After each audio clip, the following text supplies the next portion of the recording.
Academia de Letras, a relação entre a memória pessoal e a construção da história na escrita.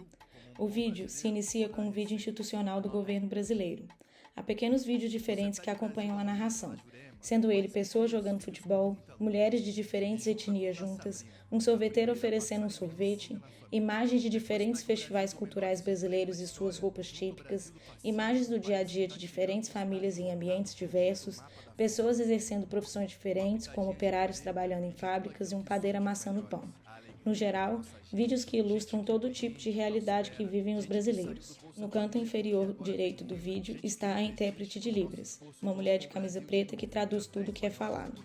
Não mexe com meu Brasil, viu? É, família, essa é a nossa força, o nosso jeito de acolher. Com muito trabalho, estamos dando a volta por cima para avançar ainda mais. Porque o Brasil é seu, é meu, é nosso. O Brasil é dos brasileiros. Governo Federal.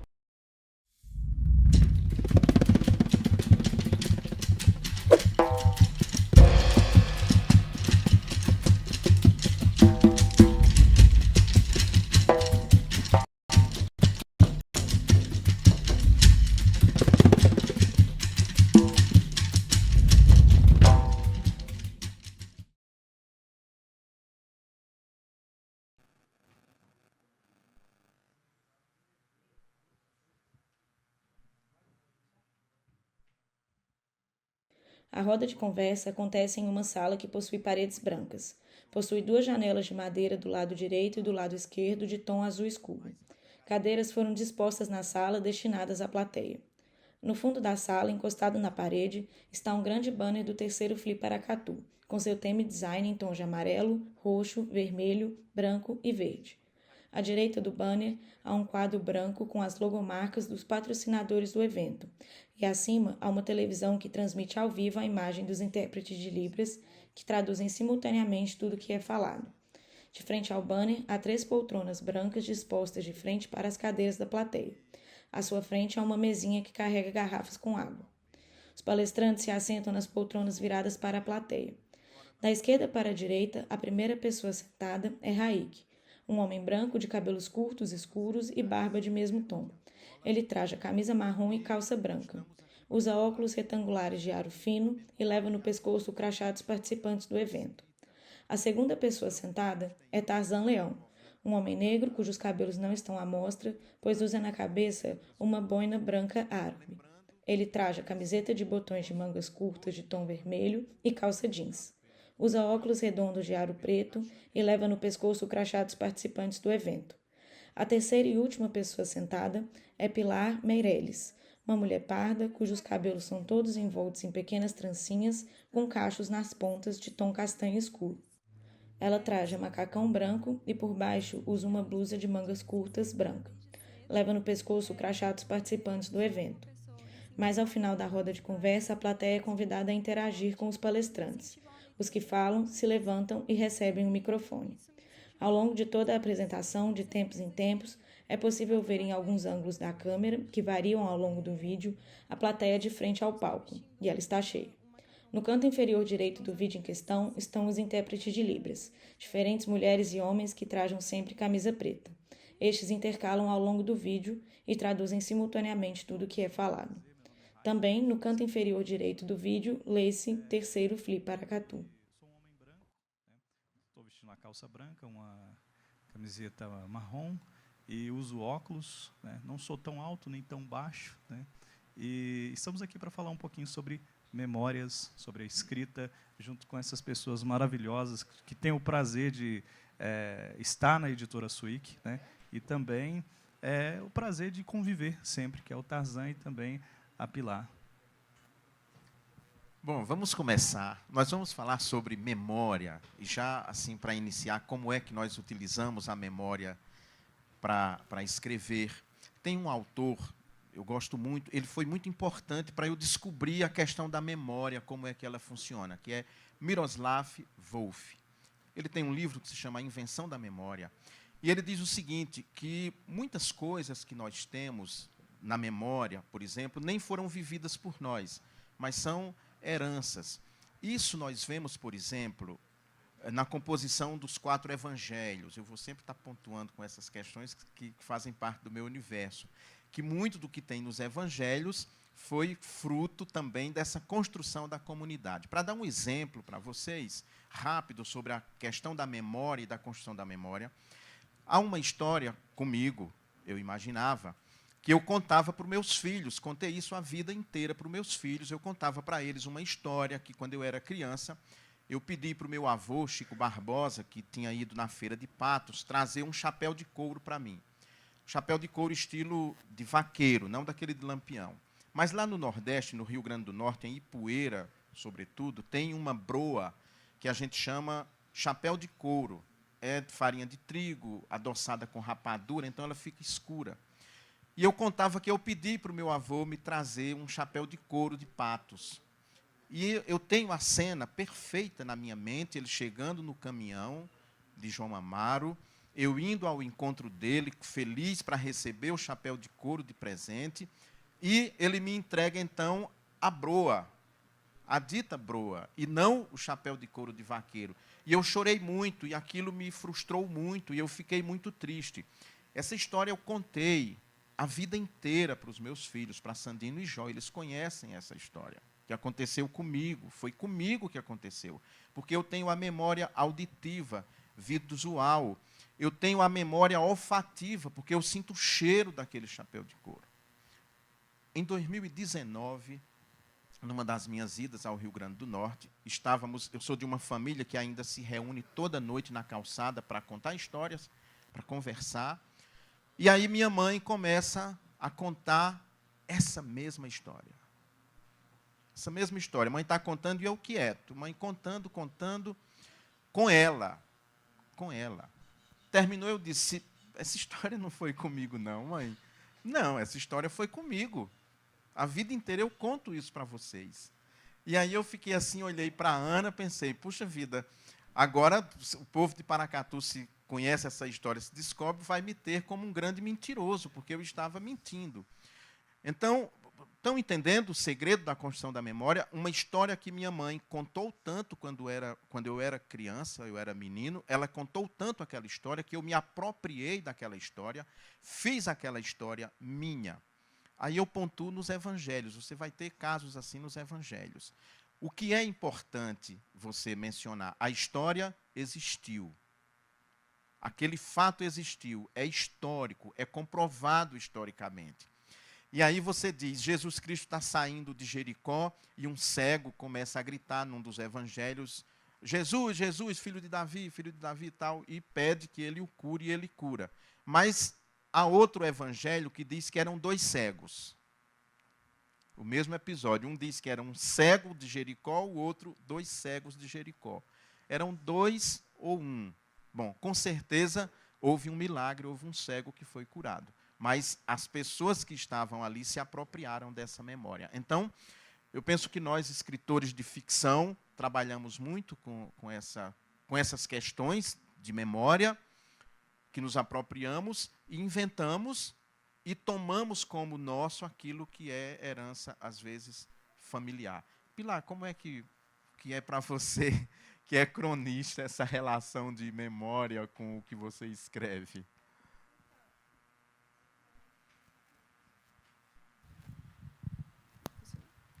Então, eu escrevo crônicas e uso a memória. Como que eu uso? Eu pego relatos de algumas pessoas e transformo em histórias. Porque eu acredito que a escrita é uma das portas que a gente tem para eternizar. E uma memória boa merece ser eternizada. Então, a gente precisa eternizar esses momentos. Existem pessoas que muitas pessoas não têm a oportunidade de lançar um livro. Mas eu considero que eu tenho a missão de pegar a história dessas pessoas e eternizar para elas. Tem no meu livro que eu escrevi, tem uma história muito legal, que eu comecei a escrever, e uma professora minha, que chama Viviane, ela me inspirou bastante. Ela leu uma crônica minha e falou, por que você não publica um livro? E foi a partir daí que esse sonho cresceu. Ela veio a falecer ano passado, e ela é uma pessoa muito importante para mim.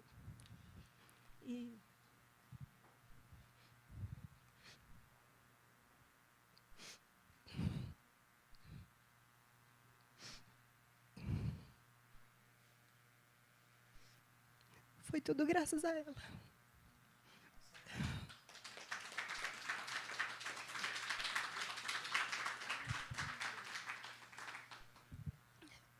Eu escrevi e publiquei meu segundo livro, e todos os meus livros têm uma crônica em homenagem a ela, porque ela merece ser eternizada. Eu acredito. Ela tinha uma bolsa de Machado de Assis. Ela era minha professora de literatura e interpretação. E eu era apaixonada por essa bolsa. Toda vez que eu olhava, eu comentava. Era uma bolsa amarela com as escritas de Machado de Assis em azul. E eu eternizei esse momento, essa lembrança que eu tenho, essa memória, a partir da escrita, porque eu acredito que a gente deve eternizar, sim, essas memórias boas. E eu escrevo crônicas, não só dela, eu escrevi uma crônica para o meu pai e para minha mãe também, porque eles são muito especiais para mim. Então, meu terceiro livro, eu tenho a intenção de escrever somente de memórias, de relatos de pessoas que são muito importantes para mim, e que eu quero bastante eternizar essas pessoas para sempre, por meio da escrita.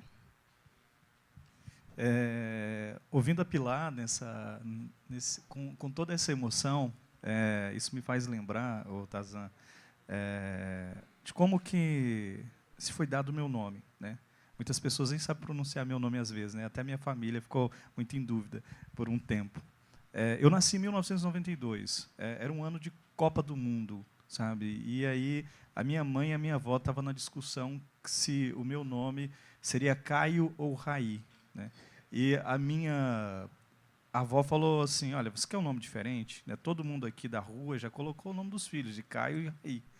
Aí ela sentada na porta da casa delas, lá na casa da onde que ela morava com a minha mãe e o meu avô, nessa época que minha mãe e meu avô moravam juntos.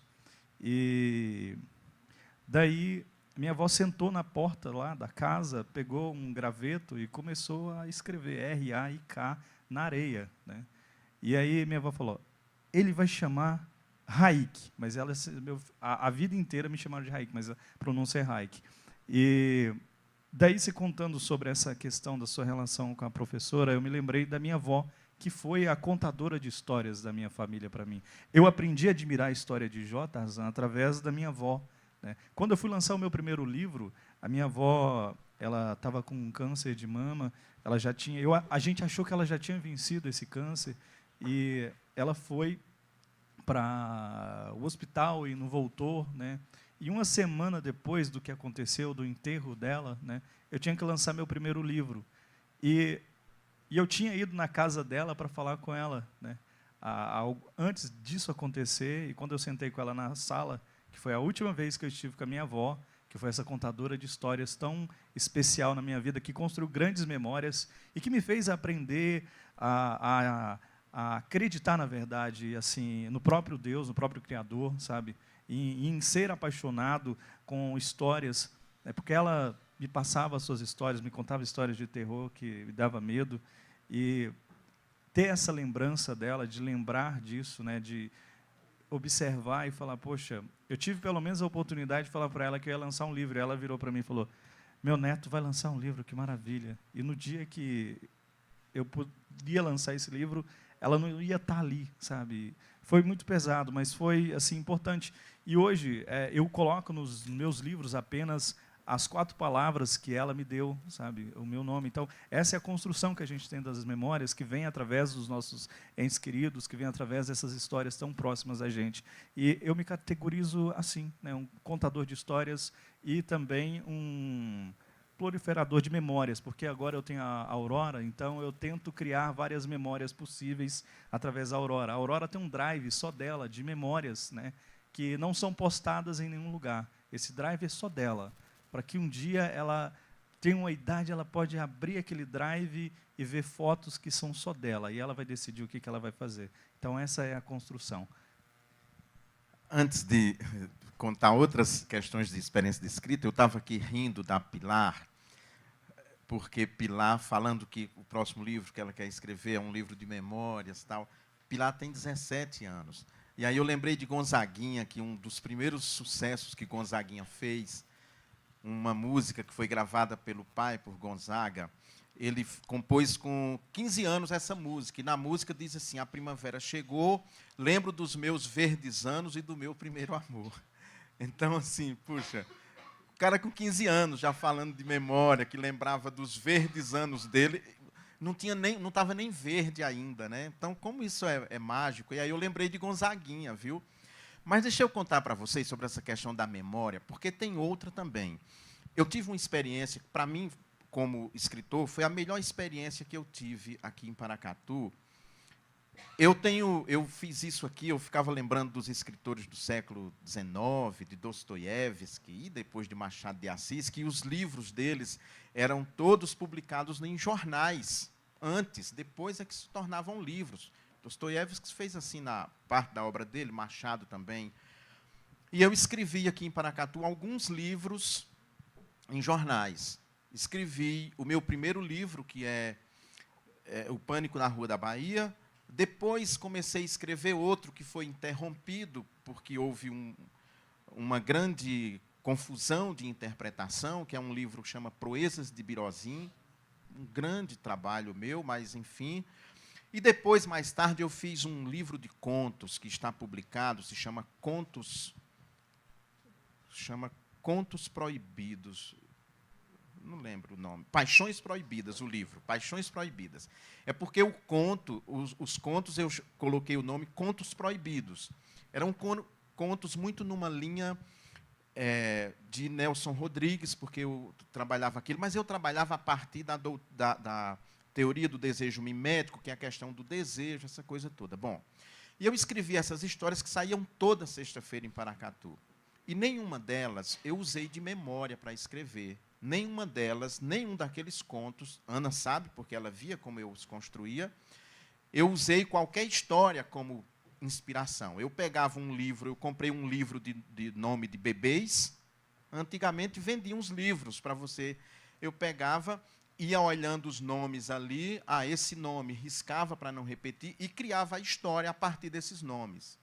Mas foi muito engraçado, porque muitas vezes as pessoas me paravam na rua, eu fazia 3 episódios, as pessoas me paravam, me sugeriam fim de histórias, ou então me perguntavam, dando nome, Tarzan, aquela história, é fulano de tal, não é?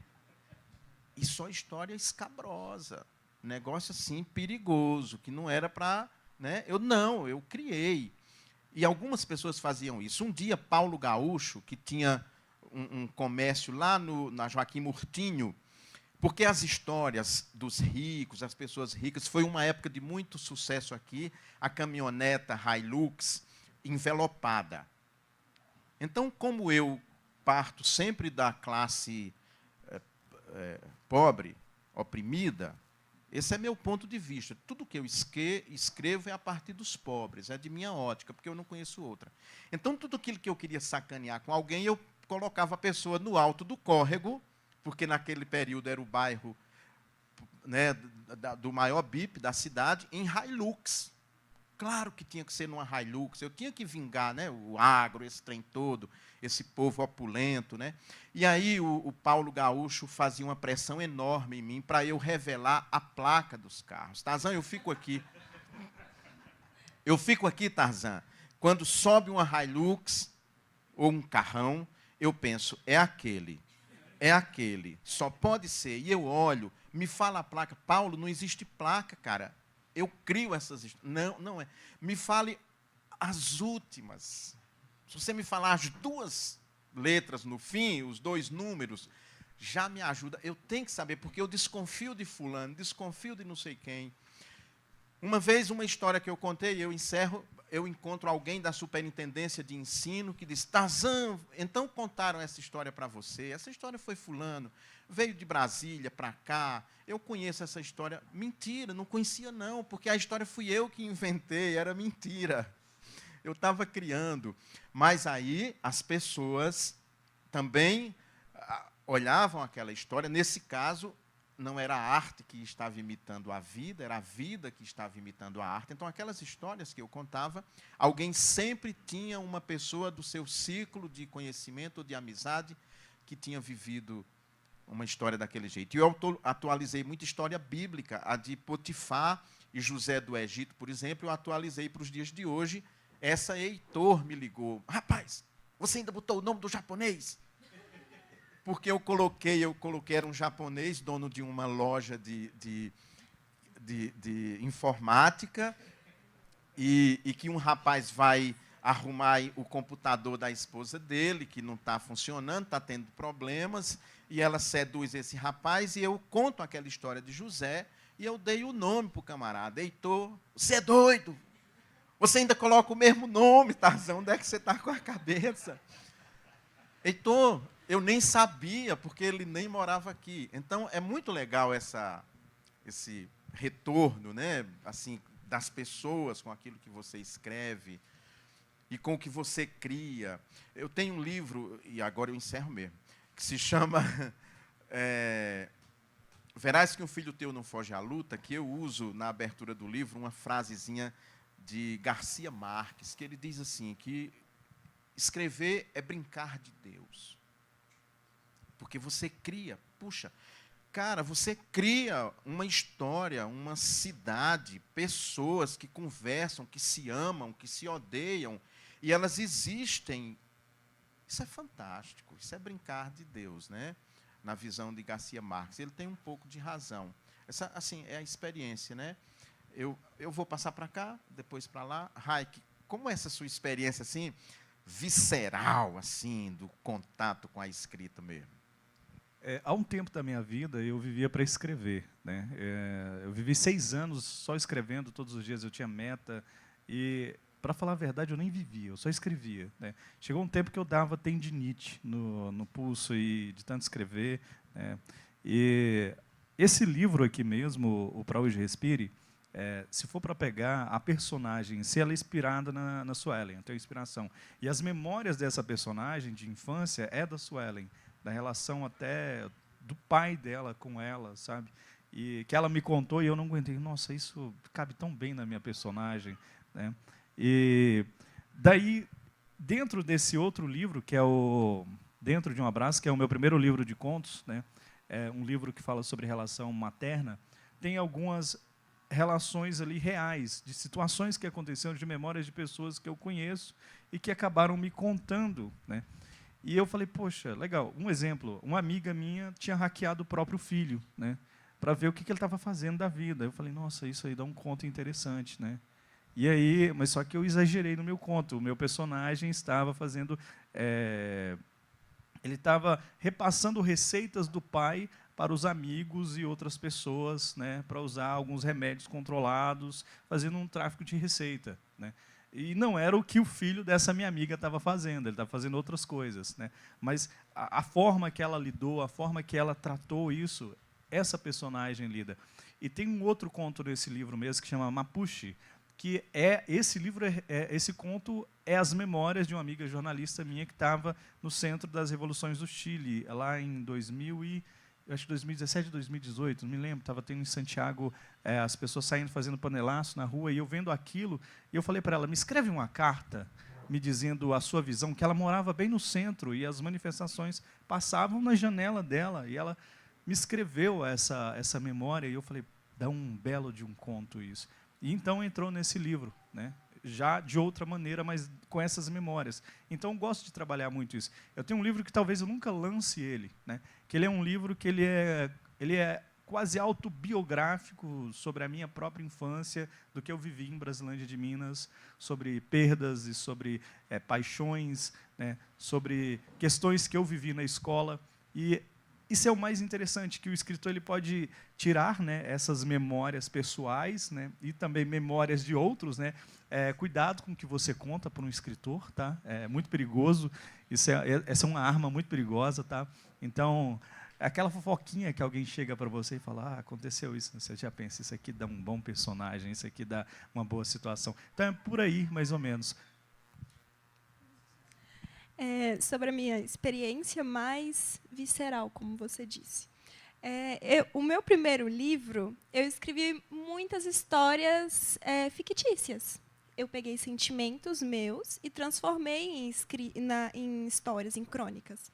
E eu achei muito interessante que teve uma pessoa que me parou e falou, Pilar, eu chorei o livro inteiro, porque eu me identifiquei com todas as crônicas.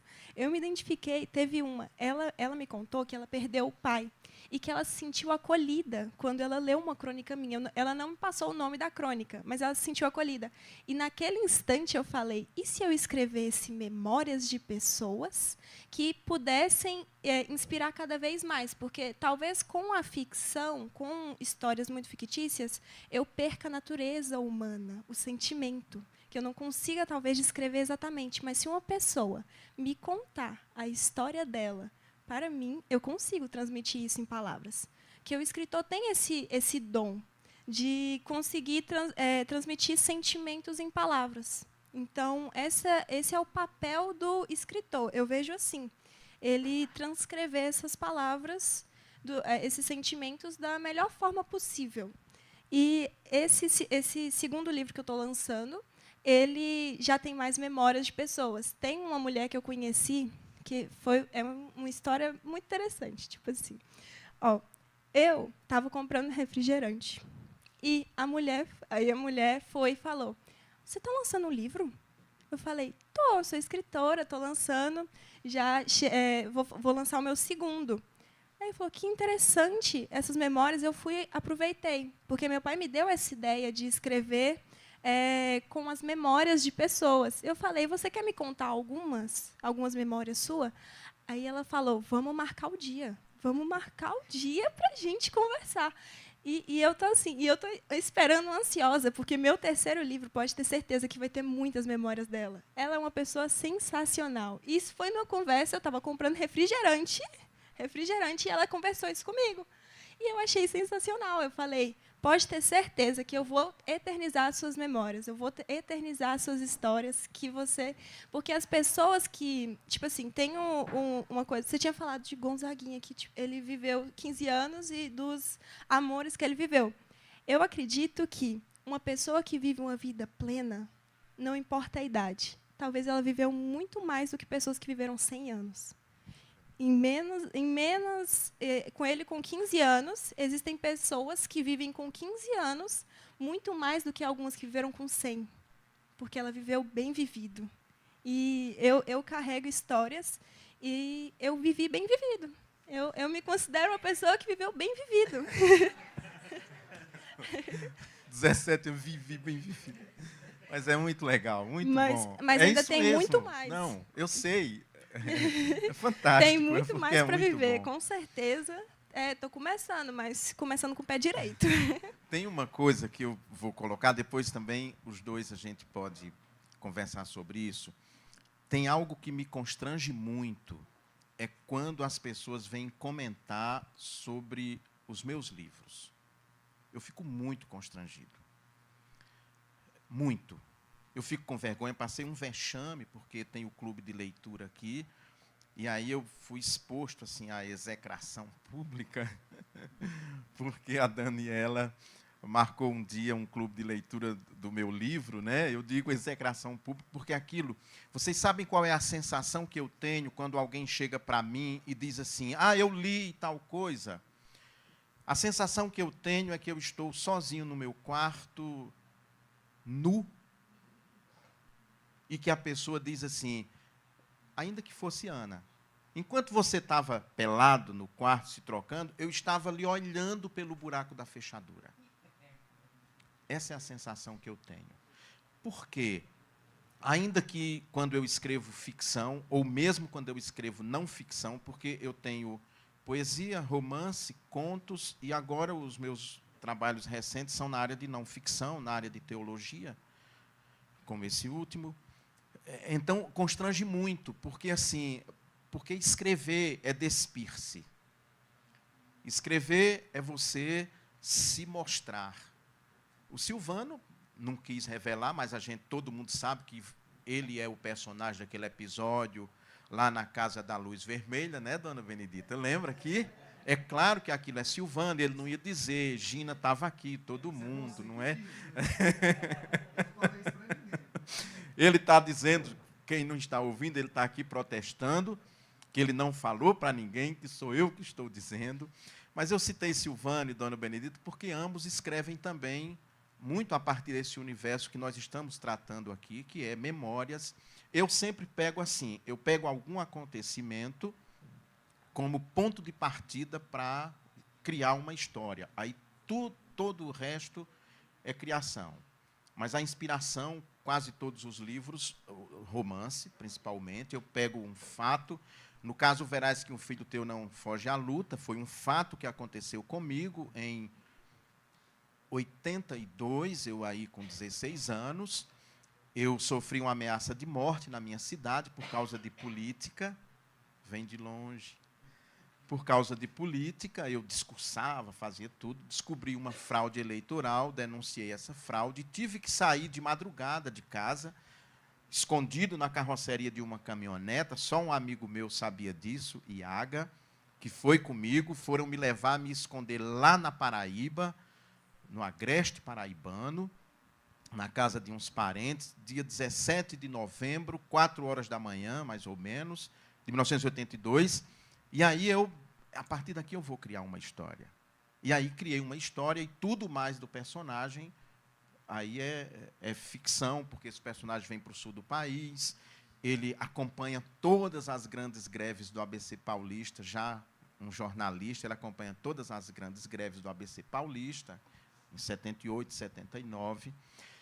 Então, a partir daí foi, e claro, memória da imprensa, das notícias, do que acontecia. Mas sempre assim. Mas quando as pessoas, voltando, e passo para eles, quando as pessoas chegam, que falam comigo, que leram um livro, que vêm comentar, isso me constrange muito. Eu morro de vergonha. Nossa, leu, porque toda vez que eu leio meu livro, eu acho defeitos. Aí não vou mais olhar esse trem, não. O trem está todo cheio de defeito, tinha que escrever tudo de novo. A pessoa deve ter visto isso, deve ter visto o que eu penso, sabe como eu penso, como eu articulo. Como é que vocês lidam com essa questão de serem observados pelo buraco da fechadura? Vocês experimentam isso? Para começar, eu sou dislexo. Então, tipo assim, eu tenho dislexia, né? E, para quem não sabe o que é dislexia, você tem uma dificuldade. Inicialmente, na escola, eu tive uma dificuldade de aprendizado. Eu hoje, algumas letras, na verdade, eu as confundo, né? Tipo, é bem simples. Eu consegui identificar hoje tudo que eu confundo. Então, por exemplo, uma vez eu fui escrever inverno e estava escrito inferno. Troquei uma palavrinha pela outra, sabe? Então, assim, são esse tipo de coisa. E por isso eu sofri muito quando eu comecei a escrever, né? Porque eu não conseguia enxergar que tinha um erro ali, né? E isso me frustrou muito, me deixou assim muito frustrado por muito tempo. E uma autocrítica muito grande. Então, por exemplo, eu pego os meus livros, eu estou relendo o livro de contos, depois que ele chegou, e eu achei já ali uma coisinha e falei, meu Deus, aqui, se alguém vê isso, né? Então vem essa autocobrança, né? Por mais que passou por um revisor, mas ainda tem a minha autocobrança. O revisor não viu isso, entendeu? E eu ainda estou pegando. E eu tenho essa autocrítica muito grande sobre o que eu estou escrevendo, né? E essa dificuldade de aceitar até alguns anos atrás era muito difícil. Então, quando alguém chegava e falava, pô, tá assim, assim, assim, eu falava, complicado, né? Complicado. Mas eu não falava, tipo assim, eu tenho dislexia, ou apareceu, passou direto, né? Tanto hoje, quando eu vou assinar, eu vou até avisar, se alguém quiser o meu livro, eu já vou falar, tenho dislexia, pode não sair uma frase tão perfeita, tá? Então, mas eu sou um escritor, e tem diversos escritores que têm, sim, suas, vamos dizer assim, algumas dificuldades. Um exemplo, o Machado de Assis era disléxico. Disléxico não, epilético, na verdade, desculpa, epilético. Era epilético também, né? Então, Machado de Assis era epilético, eu sou só disléxico. Então, pô, Machado de Assis, né? Tá bom demais. Então, assim, aí você pega algumas pessoas contemporâneas e você vai vendo as histórias. Cada um tem seus, vamos dizer assim, seus impasses. E nisso, quando alguém chegava para mim, eu me sentia muito, poxa, um escritor menor, né? Hoje eu não consigo me sentir um escritor menor.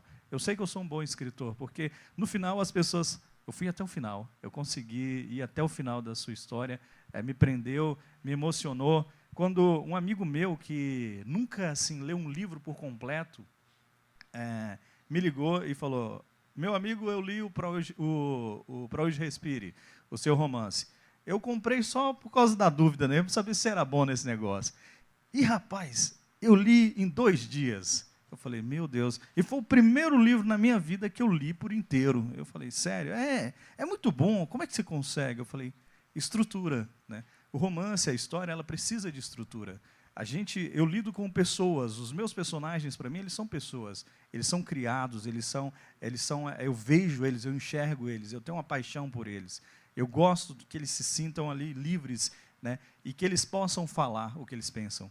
Então, eu acho que é isso que faz uma boa história acontecer, o personagem sendo vivo e você tendo essa dedicação. Mas, assim, para finalizar essa fala, hoje em dia eu estou assim, meio que ligando um pipipi, sabe? Não estou ligando muito o que as outras pessoas estão pensando sobre o que eu escrevi ou não. Eu só publiquei, está lá, se gostou, bacana, obrigado. Se não gostou, tudo bem. Não estou assim, mais preocupado, sabe? Estou preocupado mesmo em só soltar e deixar aí. Então, quando lançou o primeiro livro, eu li e reli umas 30 vezes. Todas as vezes eu achei um erro. Todas. Mas eu ainda estou estudando, estou no 3º ano do ensino médio, e até hoje eu aprendo coisas na gramática. Minha professora de gramática está aqui, e ela sabe, tem muitos erros. Quando eu escrevo, gramática não era meu forte, por incrível que pareça. E hoje escrevo livros. Mas, mesmo assim, não muda o fato de se tornar uma escritora. Nada pode impedir a gente. Mas que toda vez que eu li, aí minha mãe falou, não, para de ler, já lançou, já era. Não tem mais o que fazer. Depois, quando for lançar uma nova edição, a gente muda, a gente corrige, mas não tem nada que possa ser feito. E, sim, eu me sinto do mesmo jeito que você falou, que quando uma pessoa lê, ela lê o íntimo da gente. Ela lê tudo que a gente sente está escrito naquelas páginas. Aí acaba que a gente fica com vergonha. A gente fala assim, nossa, o que a pessoa vai achar? Será que ela vai gostar? E aí eu aprendi a não ligar. Esse segundo livro aqui, eu não li ele de novo. Porque eu falei, não, se eu ler de novo e achar um erro, eu vou ficar neurótica. Eu vou falar assim, nossa, e agora? Não vou ler ele de novo. Eu sei das crônicas, e se eu ler também, não vou me policiar errinhos bobos, não. Falei, se está assim, deixa. O que vale é o conteúdo. O que importa para mim é a história, o que vai transmitir para a pessoa. Então, eu vejo mais assim. Então, quando uma pessoa me pergunta assim, e eu fico muito feliz também quando as pessoas falam, nossa, achei incrível o que você escreveu. E eu fico, nossa, eu fiquei com tanta vergonha do que eu escrevi. Eu fiquei com tanta vergonha e você amou. E eu acho isso incrível, a escrita, o que a pessoa interpreta. Porque existem vários tipos de interpretação.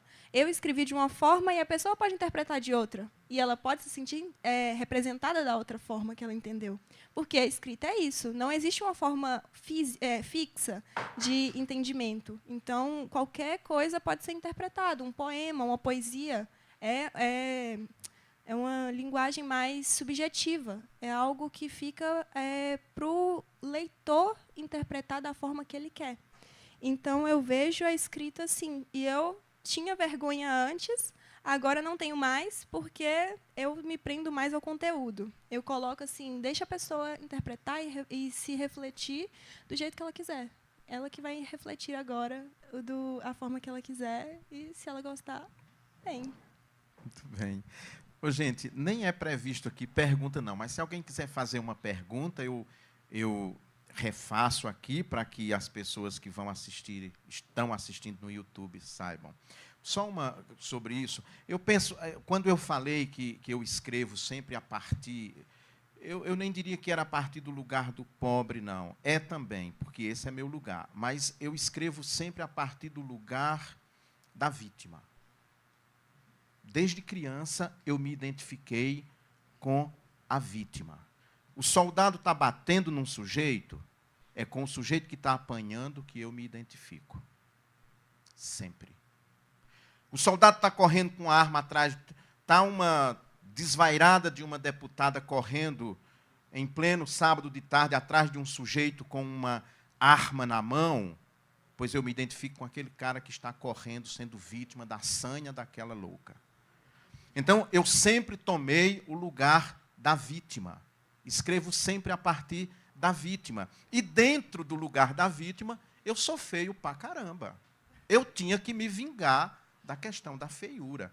No meu livro, A Farmácia de René Girardi, eu fiz 2 textos que se chama Ensaio Extemporâneo sobre a Feiura. 1 e 2. Porque é muita sacanagem o que a cultura faz com a gente.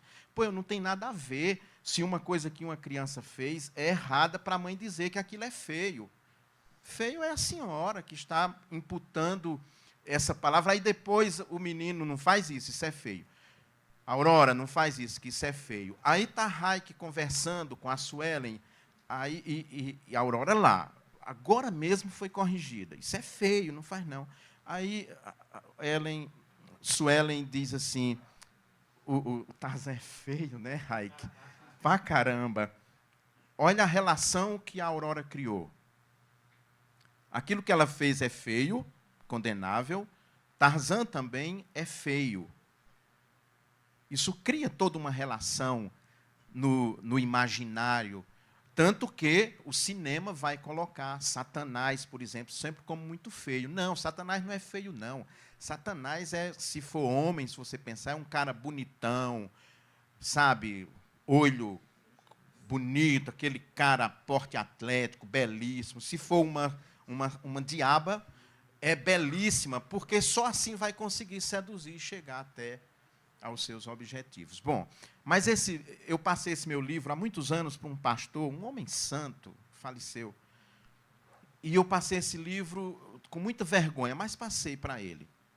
E aí, ele um dia me pegou, isso em patrocínio, filho, eu quero falar com você sobre o seu livro.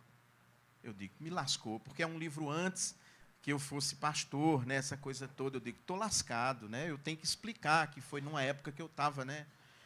Aí ele disse, eu gostei muito do seu livro, mas teve 2 artigos no seu livro, 2 textos que eu chorei. Quais? Ele disse, o ensaio extemporâneo sobre a feiura. O quê? Era o texto que eu tinha. Ele disse, porque eu era pequeno, criança, meu irmão, um pouco moreninho, ele é bem branco, aquele branco assim, descascado, né? E aí, ela disse, minha avó me discriminava porque eu era feio. Ela abraçava meu irmão, punha no braço, beijava, eu ia para junto e ela dizia, não, menino feio, eu sofri até minha adolescência toda por ser feio, por ser comparado ao meu irmão bonito. Então, esse seu texto, assim, ele disse, não é uma palavra muito própria, mas foi uma espécie de vingança. Né? É o manifesto dos feios. Né? Então, eu uso minha literatura para isso, para denunciar tudo aquilo que eu acho que eu tenho que denunciar. Mesmo quando você vai ver esse meu livro, que é um livro teológico, A Espera do Rei, a Fidelidade de Deus e a Vinda de Jesus Cristo, aqui eu vou trabalhar pessoas do universo bíblico que eram excluídas da sociedade, que não eram vistas. Mulheres, por exemplo, eu vou tratar nesse livro sobre 3 mulheres com problema de esterilidade. A mãe de Samuel, a mãe de Sansão e a mãe de João Batista. Nós sabemos a carga que é para um casal estéril, a cobrança que a sociedade faz. Quantos anos de casado? 5. Ainda não tem filho? Mas vocês não vão ter filho, não, é? Vocês não vão? Então, eu gosto de dar voz às vítimas. Minha literatura só serve para isso, para dar voz às vítimas. Tudo que eu escrevo, desde o poema até o ensaio teológico, é para fazer essa denúncia. A literatura como denúncia. Eu acho que a arte ela tem um papel de denunciar. O que Pilar falou, dar voz às pessoas que não têm voz. Está muito na linha do que Pilar já falou, Pilar.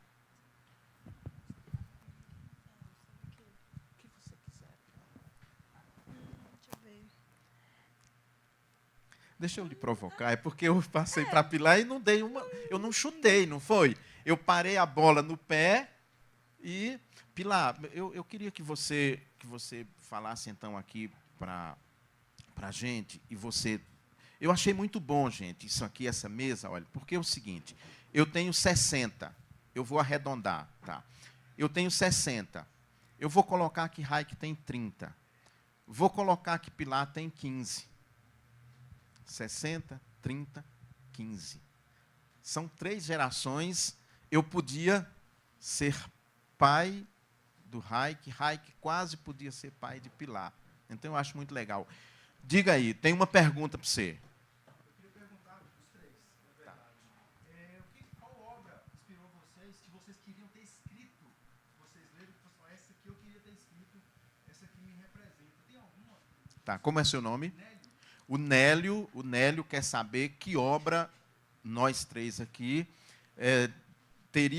temos a vontade de ter escrito. Esse livro eu queria ter escrito, esse podia ser meu.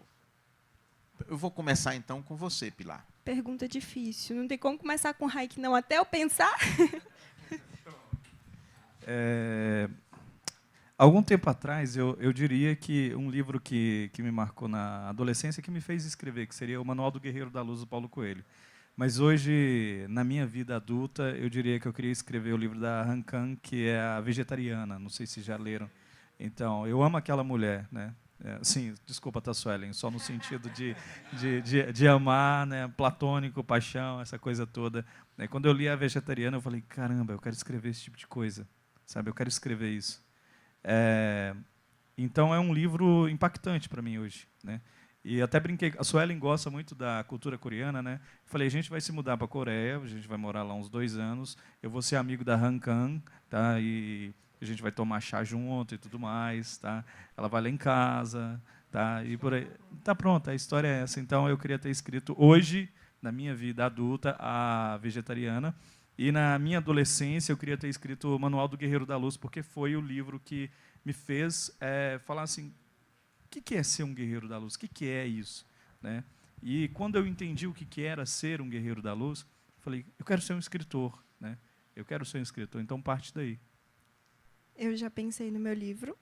E o legal aqui é que a gente vai ver que as gerações, porque um livro meu vai ser meio assim, eu queria ter tido a honra de ter lançado O Pequeno Príncipe. O Pequeno Príncipe, eu sou apaixonada por esse livro. Tem uma história legal. Estava ontem ou anteontem, fui na livraria aqui da Flipracatu, né? E eu achei O Pequeno Príncipe. A capa era acolchoada. Eu queria ter comprado. Eu tenho, acho, 4 livros do Pequeno Príncipe em casa. E eu queria ter comprado. Eu vou comprar ainda. Mas aí minha mãe falou assim, e o interior do livro é a mesma coisa? Falei assim, mas você vai comprar só pela capa? Sim! Por que não? E eu leria de novo, de toda forma, porque eu acho que é um livro atemporal. Cada vez que eu leio, eu entendo alguma coisa nova, eu aprendo alguma coisa nova. E eu estou precisando renovar minha leitura agora para, de novo, ler ele. E isso aí, eu com a edição nova, com a capa acolchoada, e que eu vou comprar. E eu queria muito ter tido a honra de ter pensado em alguma coisa tão genial quanto o Saint-Exupéry, que eu não sei se eu pronunciei o nome certo, porque meu francês não existe. Mas eu queria ter tido a honra de ter pensado numa obra tão linda, que é uma obra que parece que é infantil. Quando a gente lê, pequenininha, a gente fala, ai, que linda da raposa, da rosa, do menino. Ai, por que o menino abandonou a rosa? Que tristeza, a gente chora porque abandonou. E quando você cresce, você lê mais um pouquinho, você fala, você entende o lado dele, aí você vê a parte de cativar, a coisa mais linda. E eu queria ter tido essa honra de ter escrito um livro desse jeito. Eu queria ter escrito um livro que se chama O Cachorro e o Lobo, de Antônio Torres. Eu até evito um pouco voltar a esse livro, porque toda vez que eu leio, eu choro demais. É uma história belíssima, Totoim. O pai mora no interior da Bahia e o filho mora no Rio de Janeiro. Totoim é funcionário do Banco do Brasil. O pai perdeu... o pai perdeu tudo o que tinha para o Banco do Brasil e o filho volta para visitar o pai. E ali tem uma relação muito bacana. É uma história muito densa, muito profunda de Antônio Torres. Eu, quando li... E eu sei que Antônio Torres vai ver isso, porque eu tenho contato com ele, eu vou mandar para ele. Quando eu li aquela história, eu disse, puxa vida, essa é a minha história. Era a história que eu queria escrever. Antônio Torres está falando de mim, embora não seja funcionário do Banco do Brasil, ele está falando de mim, ele está contando de minhas angústias, ele está contando do meu sertão, ele está falando... O lobo é meu pai, é Inácio Leão, nos seus silêncios. Né? Meu pai, se eu sou o homem da palavra, o meu pai é o homem do silêncio. Né? Então, eu queria ter escrito aquela história. E aí eu vou pontuar na arte como é que isso acontece. A gente sente essa ponta de inveja, uma espécie de inveja. Puxa vida. Mas aí você dá o salto. Não, eu posso escrever minha história. Eu posso escrever. E foi a partir do Cachorro e o Lobo que me veio a ideia, eu saindo naquela caminhoneta, na madrugada de 17 de novembro de 82 de Ipueira, que me veio a ideia de contar a minha história, que é o Verás que um filho teu não foge à luta, que debate também sobre um dos problemas que Antônio Torres debate no seu livro, que é a questão da volta. Você volta, ninguém volta. Esse é o lance. Já diz o filósofo que ninguém se banha no mesmo rio 2 vezes. Ninguém volta. Então, quando eu volto para a minha cidade, quando Totonho voltou, quando o personagem de Verás que um filho teu não foge à luta voltou, não era ele, não era aquele que saiu que voltou, era um homem, 30 anos depois. O pai não era o mesmo, era outro, era um velho, 30 anos depois. Então, porque debate sobre essa questão da volta, né? Isso, para mim, é muito sério. Então, O Cachorro e o Lobo, esse era o livro que eu gostaria de ter escrito. Essa pergunta é bem simples. O que motiva, qual o motivo de escrever, né? De sentar e escrever, o motivo assim real mesmo? O que impulsiona? Porque a gente vive num país onde que as pessoas elas não leem tanto pelo tamanho do nosso país. Né? Por mais que a gente vê grandes eventos acontecendo, a gente vê os jovens até lendo hoje mais, né? Assim, mas ainda não é... Eu queria que, Pilar, eu queria que nos botequins as pessoas conversassem não só sobre futebol, mas sobre Machado de Assis e sobre os autores contemporâneos, sabe? E como a gente vê em grandes países, né? Rússia, França, por aí. E isso pode demorar, mas isso pode acontecer de alguma forma, algum dia no nosso país. O que realmente motiva os dois, né, diante desse cenário? Olha, primeiro é para não enlouquecer. Escrevo para não enlouquecer. Segundo, escrevo para não jogar dinheiro fora com um psicólogo, psicanalista ou quem quer que seja, porque nos meus livros eu coloco tudo aquilo que eu penso, tudo aquilo que eu gosto, que eu não gosto. Embora eu fique constrangido com as pessoas que leem, porque estão me vendo pelo buraco da fechadura, mas, ao mesmo tempo, ali, trancado naquela sala, escrevendo, eu me liberto. Eu me liberto. Né? Esse último livro mesmo, eu escrevendo, Ana não sabia muito bem o que estava acontecendo, aí eu cheguei e joguei o livro já impresso, está aqui, terminei esse aqui. Eu estava escrevendo 4 livros ao mesmo tempo, terminando, histórias diferentes. Estou escrevendo um outro agora, ano que vem ele vai sair pela Suíque, nessa mesma época, se Deus quiser, que é Cocada, Filhóis e Lágrimas. Para mim, esse é o livro de minha vida. É o livro de minha vida, que já está caminhando já para terminar. Então, ao mesmo tempo que dá essa vergonha, mas é muito bacana. Então, eu escrevo para não enlouquecer.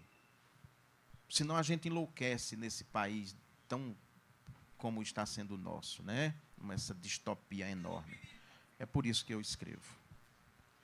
Eu escrevo com a esperança da mudança. A mudança do cenário, como o Raik disse, que ele queria que a literatura fosse mais forte no Brasil, no país. Eu escrevo com essa esperança de que algum dia mude essa realidade, de que um dia a gente possa, de um dia que eu possa contribuir com a literatura no Brasil. É um sonho muito grande. É um sonho que, tipo assim, uma menina de 17 anos pensar que pode fazer alguma mudança. Mas o pouco que eu faço, eu posso conseguir pelo menos mudar o meu entorno. Se a gente não conseguir mudar a nossa volta, a gente não consegue fazer grandes mudanças. Então, primeiro a gente muda a nossa volta, porque eu não queria ser o mesmo de todo mundo. Eu queria poder fazer algo a mais, algo diferente. E como desde pequena escrevo, eu falei, por que não? Aí minha professora Viviane me ajudou também. E falou, me inspirou, falou, por que você não lança, não publica um livro? E foi uma das coisas que eu falei, gente, tá aí a oportunidade, e eu não vou deixar passar. Não vou deixar passar essa oportunidade. Então, eu escrevo com a esperança de que algum dia tudo mude e que algum dia isso inspire cada vez mais, que a gente plante sementes hoje para amanhã colher os frutos. Eu queria, a gente já está caminhando para o fim, eu queria agora, nesse momento final, a gente encerrar da seguinte forma, a experiência de cada um como leitor. Porque nós falamos, embora cada um tenha citado uma obra, mas como leitor. Eu vou começar contigo, mesmo você tendo falado. Você lê bastante? Qual é o tipo de literatura que você gosta? Qual é a sua relação? Quando você está escrevendo, se você mantém concomitante um período de leitura, ou se você interrompe, como é a sua experiência de leitora propriamente? O que é que você olha assim, disso eu gosto? Eu leio muito. Muito, muito, muito. Tanto que a minha professora de gramática, a Iana, ela me emprestava livros, porque a gente trocava livros, porque não tinha dinheiro para comprar tanto livro, não. É tanto livro. E livro é caro, então é muito assim, tem que valorizar. E mesmo assim, eu falei, não, vamos trocar livros. Aí a Iana me emprestava, ela chegava, era a melhor coisa, quando ela chegava com o livro. Teve um dia que ela me emprestou um box, estava novinho, ela nem leu, ela nem tinha lido. E ela me emprestou um box novinho, que era O Verão que Mudou Minha Vida. Esse. E eu li. Gente, foi a melhor coisa. Eu demorei para entregar o livro também, mas eu lia. Eu tenho uns livros que eu leio de 1000 páginas, tipo assim, eu pego para ler nas férias. Aí, ao invés de eu ler nas férias no começo, eu espero a última semana para começar a ler o livro. Aí você fala assim, não vai dar tempo. Em 3 dias eu termino. Em 3 dias, porque eu esqueço de dormir. E quando eu estou escrevendo também eu leio, porque inspira também a gente. Que, querendo ou não, você pega assim, você fala assim, nossa, que ideia legal, eu poderia transformar em alguma crônica. Porque eu escrevo crônicas. Então, eu poderia transformar isso em alguma coisa. Por que eu não tiro essa experiência para colocar no meu livro? Eu vou e falo, nossa, essa personagem, o que ela passou, eu poderia transcrever isso aí em alguma crônica, alguma coisa legal. E então eu pego esses sentimentos, essas experiências, mas que eu adoro ler, eu adoro muito ler, muito, muito mesmo. E leio de tudo que tiver, qualquer livro eu estou lendo. Eu gosto de romance, poesia, poema, crônicas. Os clássicos eu estou aprendendo a ler, porque tem uma linguagem muito difícil, então eu estou desenvolvendo esse amor cada vez mais por essa leitura, porque é muito importante também. Tem que valorizar esses escritores que são clássicos, porque não é à toa que eles são, que essa história deles permanecem com o passar do tempo, com as gerações. Então, esses livros, com certeza, têm alguma coisa muito interessante, tem uma história que a gente precisa ler e passar para frente. Então, eu amo ler. Eu acho que um escritor ele não se faz, né, sem primeiro ser um leitor, né?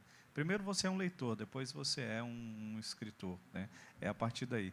Eu sempre fui uma pessoa que gostou muito de ler, eu sempre gostei muito de ler poesia. Eu tenho uma mania de ler poesia no banheiro, sabe? E eu leio bastante poesia dentro do banheiro. Eu sempre gosto de andar com um livro dentro da bolsa, onde eu estiver. Porque em qualquer lugar que eu parar, por exemplo, estou numa fila de um banco, eu não posso mexer no celular, graças a Deus no banco, né? Aí vou lá e abro o livro, né, e continuo lendo ali de onde que eu parei. Na minha casa, é cheio de livros em todos os lugares, né? Tem caixa de livros dentro de estante, né? Há um tempo atrás, eu e a Sueli, a gente fez uma contagem do que a gente tinha. A gente tinha mais de 1000 livros em casa, né? A gente tinha mais de 1000 livros. Eu falei, puxa vida, isso aqui daria uns 3 carros, né, pelo que a gente já comprou de livro aqui.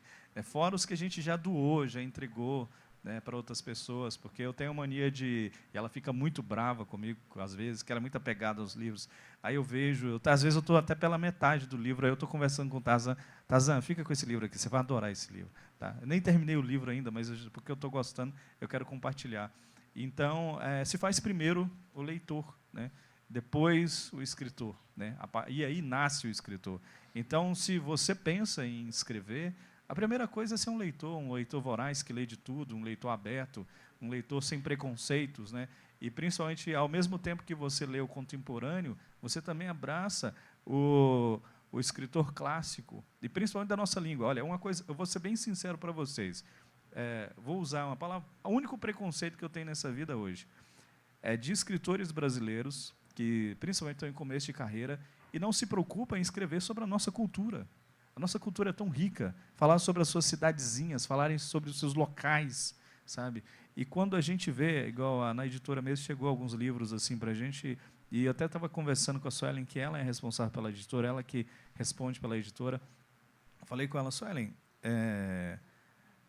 eu acho que a gente pode criar uma política aqui de não publicar mais livros que não se passem no Brasil, que não fale sobre... Só publicar mesmo autores que são genuinamente brasileiros. Não quer dizer que você escrevendo um livro que se passa em outro lugar, até a fantasia em si, tem muita coisa que dá para ser escrita se passando com a nossa própria fantasia em si, que tem a nossa mitologia, né? É só estudar a mitologia indígena e por aí vai, sabe? Você vai encontrar muitas histórias interessantes. Aqui, Paracatu é uma cidade rica, cheia de histórias. Então, por que não escrever histórias sobre Paracatu? Tanto a Paracatu velha, tanto a Paracatu nova. Isso é importante. Por quê? Aí eu já vou entrar num contexto mais comercial. Vá que seu livro ganhe um prêmio literário, né? E aí a sua editora fala, olha, interessante, vamos publicar em Portugal, vamos publicar na Alemanha, vamos publicar fora. Mas por que talvez teve esse interesse? Porque você está falando sobre a sua cultura, você está falando sobre o seu local. A gente vê hoje os livros do Itamar, né? São os livros que estão sendo mais traduzidos no país atualmente, estão sendo exportados. Esses livros estão sendo exportados por quê? As pessoas lá de fora, elas estão conhecendo a nossa cultura através destes livros, essa cultura já mais contemporânea. Aí você vê outros escritores jovens sendo arrastados da mesma forma por causa disso. Então, essa é a preocupação, de escrever também sobre o Brasil e ler sobre os brasileiros, sobre os autores contemporâneos, né? Os jovens autores, principalmente, que estão ali na feira com o seu livro em punho. Olha, compre o meu livro, igual agora a gente vai terminar aqui, a gente tem livros, se tem como, pega o livro com a gente, porque isso você fortalece o cenário. Tá? Então, o leitor, o escritor, eles são a mesma pessoa e um precisa do outro. Olha, a pergunta que eu fiz, eu vou responder também. Eu sou apaixonado por leitura, a Ana sabe disso, né? E por comprar livro, tem que comprar livro. Eu dei uma parada, você sentiu, né, Ana? Você viu. Mas, assim, é muito louco, né? O livro chegando, e aí, enfim. Eu gosto muito, esse meu livro, eu dialogo com Tolkien, com a trilogia do Senhor dos Anéis. É um livro, a trilogia do Senhor dos Anéis, eu leio a cada 2 anos e vejo o filme todo ano. Para mim é quase um ato litúrgico. Todo ano eu vejo o filme, a trilogia, a cada 2 anos. Antes eu lia todo ano, agora não. A cada 2 anos eu leio toda a trilogia, leio todo o Tolkien, mas eu tenho outros autores que gosto muito também. Gosto muito de Ismail Cadaré, morreu sem levar o Nobel de Literatura, torci por ele. Todo ano eu olhava na lista, um escritor albanês muito bom. Então, eu sou louco por leitura. Se me deixar, eu fico o dia inteiro lendo.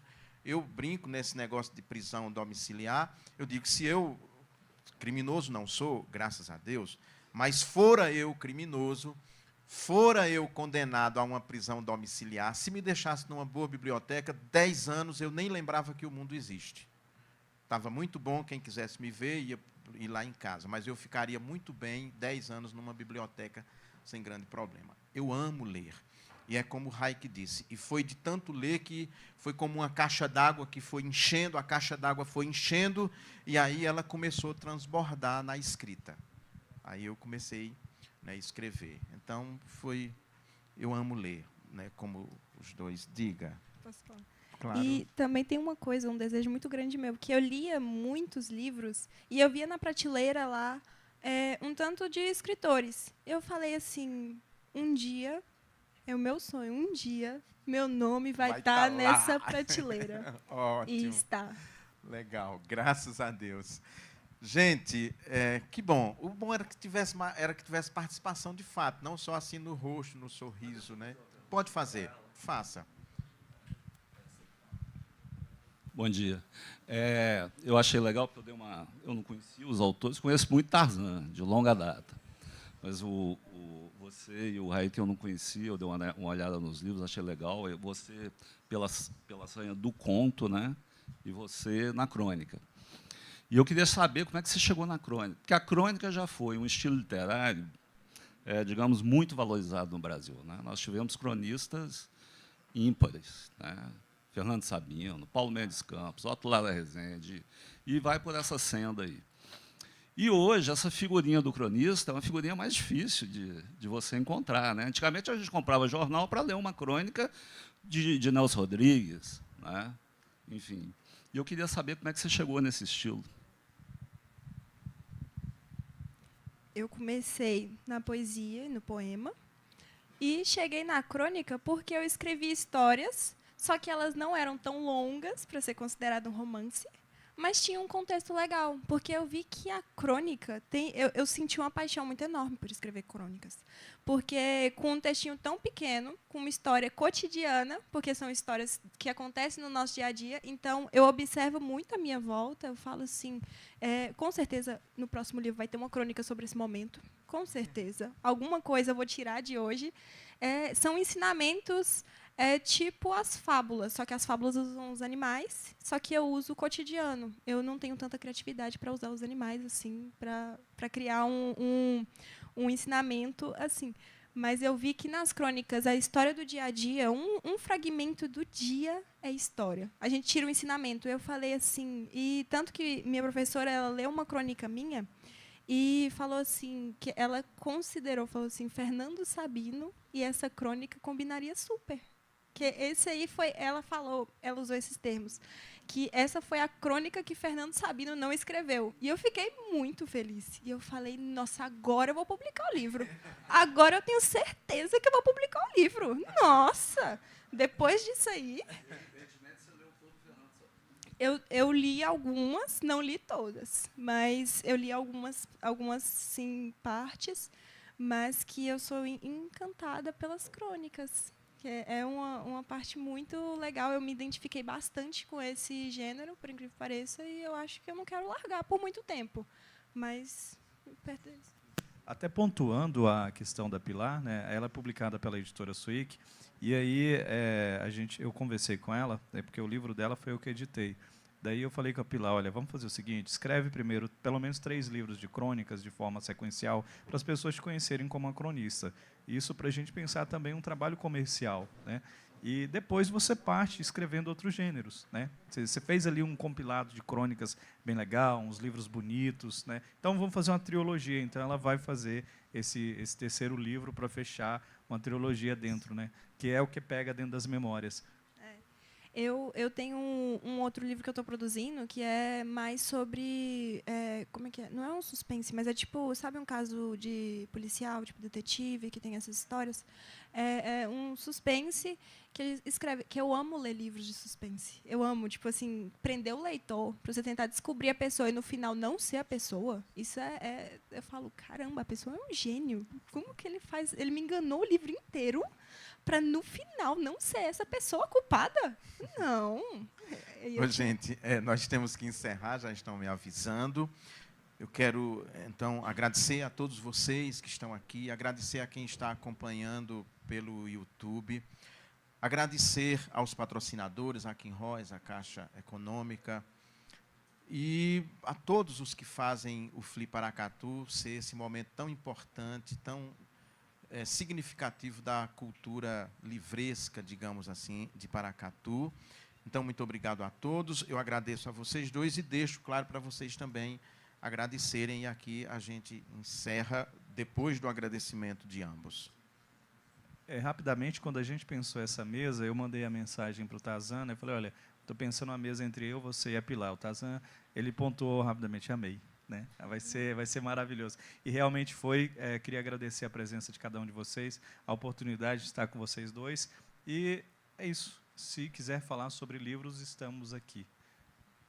E eu agradeço vocês pelo convite, por estarem aqui. Eu agradeço a todos que marcaram presença, aos meus amigos de escola, meus professores, a minha diretora, que proporcionou também a vinda deles aqui para me prestigiar hoje. Estou muito feliz. Eu agradeço os meus pais e os meus irmãos também. Muito obrigada a todos. Bom dia.